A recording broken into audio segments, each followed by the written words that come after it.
Rachel Reeves was the guest on Sky News, and she was a series of questions with regard to different things. One subject that has dominated the headlines this week is the Southport attack after Axel Rudakabana was sentenced. The British public have not yet received the answers to their questions, so ultimately, this is one of the first movements we were going to hear a Labour politician speak about it. In today's video, we will watch and react to Rachel Reeves as she speaks about the incident and other things. Not only that, but we will also go over all of the latest news from across the country. But first, hit the like button and subscribe to the channel and join our fast-growing community. Just a quick one to say we do have new One Keir t-shirts available on our website. Go to britishstand.com or check the link in the description.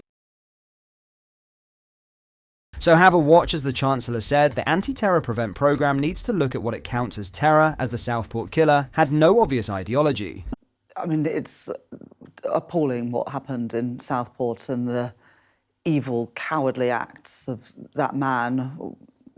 The impact will be felt forever by those families, and it's right that there's now a public inquiry to establish what on earth went wrong. The man was referred 3 times to Prevent. He'd been found carrying a knife on multiple occasions, and he'd attacked a boy he was at school with, and yet he was able to slip through the system. And so it is absolutely essential that we learn lessons, not just to provide some sort of understanding for the families of who've lost their loved ones, but also to stop anything like this ever happening again. And no stone should be left unturned in that inquiry. So I think it's really important that when a government speaks, when ministers speak about something before there's been a trial, that people are very careful about the words that they use. Because if a government of any colour did anything to prejudice a trial, then that minister would never be forgiven. And so ministers do have to use words with caution. I think part of what this public inquiry needs to establish is when Prevent look at things, what they regard as terror, because my understanding of this case is because they didn't think that the killer had an ideology, that therefore he wasn't at risk in the same way that somebody who might have an ideological motive might. But just because you don't have an ideological motive doesn't mean that you can't be a mass killer and incredibly dangerous. This is how people reacted to this, even said. That's obviously a blatant lie. No surprise from Libor, of course, Larry said. I'd say she's malfunctioning, but I don't think she was wired up correctly in the first place. This user said, you do not need an ideology to inflict terror, Moon Knight said. Her party leader has been a champion for not deporting these kinds of people for decades. There is also reports he helped keep the killer's dad here and changed their names if this is true. Southport has the highest level of government at fault, and we were lied to by them. This user said, pity, you seem to be unaware that the CPS definition of terrorism includes, it is important to note that in order to be convicted of a terrorism offence, a person doesn't actually have to commit what could be considered a terrorist attack. Planning, assisting, and even collecting information on how to commit terrorist acts are all crimes under British terrorism legislation. What are your thoughts on this? Let me know in the comments.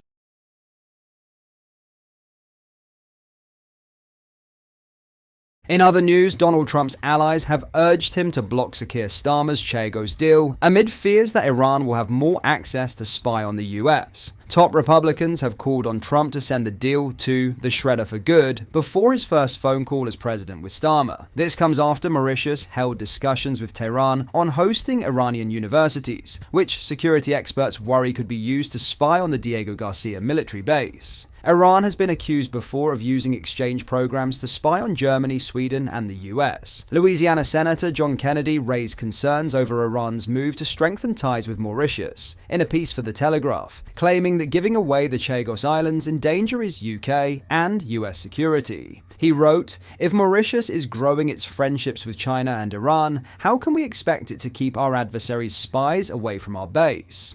It's hard to believe that China and Iran aren't trying to pull Mauritius into their axis and away from the West. Kennedy hit out at Starmer, claiming that friends don't strike deals behind each other's backs, more so when our shared security is on the line. Jim Risch, the Republican chairman of the Senate Foreign Relations Committee, also told the publication he still held concerns about the deal, but indicated that Trump would block it. Fortunately, I know that President Trump understands that China presents a tremendous threat to America, and he knows that to protect our national security, now is the time to support a strong American and allied presence in the Indian and Pacific Oceans, he said. Risch is one of the closest Republicans to Foreign Secretary David Lammy, and his intervention will come as a major blow to Downing Street, as it shows Labour's effort to get Republicans on board has failed. It is understood that Secretary of State Marco Rubio, Elon Musk, and other top figures in Trump's team are privately opposed to the deal. Kennedy confirmed that Trump would always put America's interests ahead of any fears of embarrassing No 10. The UK is our ally, and Mauritius is our friend, but this is a matter of national security for the US, he said. Anyone who expects the Trump administration to put the sensitivities of UN militants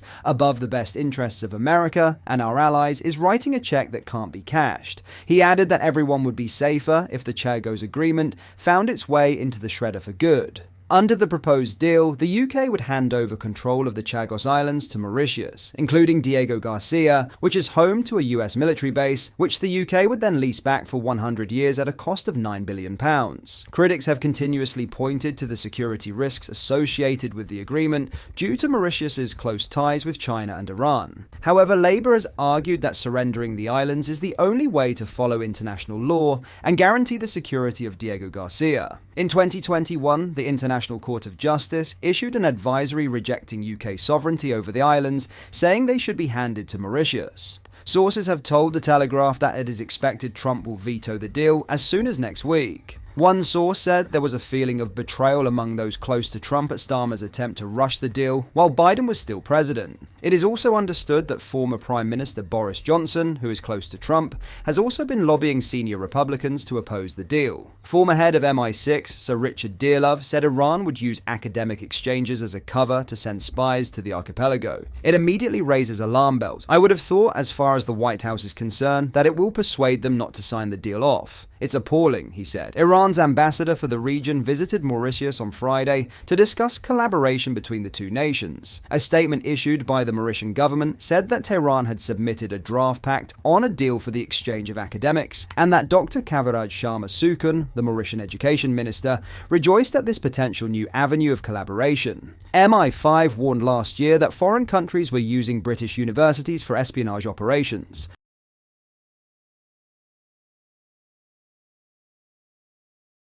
What are your thoughts on what we discussed in today's video? Let me know down in the comment section below. I want to quickly say thank you for all the recent support on the channel. We're growing really fast and are now getting closer to our goal of 200,000 subscribers. If you've not yet already, make sure you do drop a like on this video and subscribe to the channel for more British content. Thank you, take care, goodbye.